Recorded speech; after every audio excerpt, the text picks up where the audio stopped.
magandang umaga. Kumain ka na habang mainit-init pa yung pagkain. Sige. Sandali, parang aga mo yata. Hindi ka naman masyadong excited niyan para magtrabaho. Parang estudyante lang sa unang araw ng pasukan. Eh, syempre naman, unang araw ko eh. Nakakaya naman kay Miss Malyari kung malate ako. Baka sabihin niya, araw-araw akong malilate. Tsaka hindi ko rin kabisado yung papunta sa bahay nila, kaya kabisaduhin ko pa. Basta, bago dumilim, dapat nakauwi ka na ha. Delikado dyan sa daan.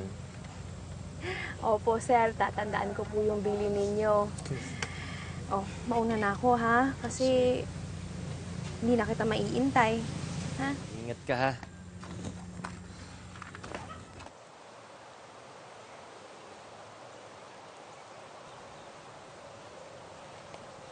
Ay!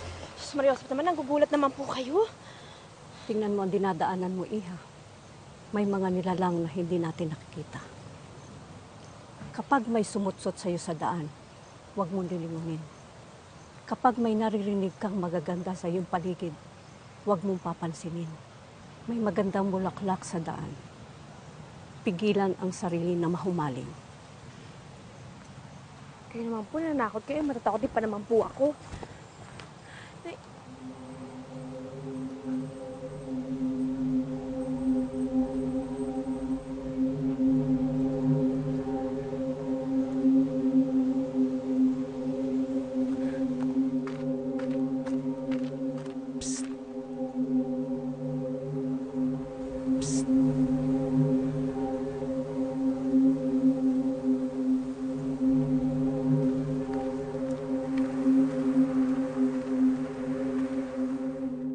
Ako lang namang mag-isa talaga dito nakatira sa bahay na ito.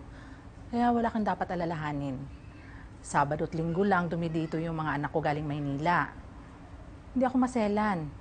Gusto ko lang talaga may kasama dito sa bahay. Pareho po pala tayo, Mrs. Malyari. Nababagot din ako pag umaalis si Abmar sa bahay. Kaya nagpaalam din talaga ako na magtrabaho sa inyo. Parang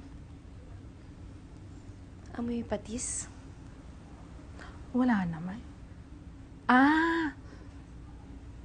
Baka naman natapon yung patis doon sa kusina. Pakitingnan mo na lang.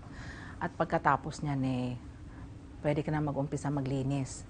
Nasa kwarto lang ako, ha? Sige po. Okay.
Okay ka lang.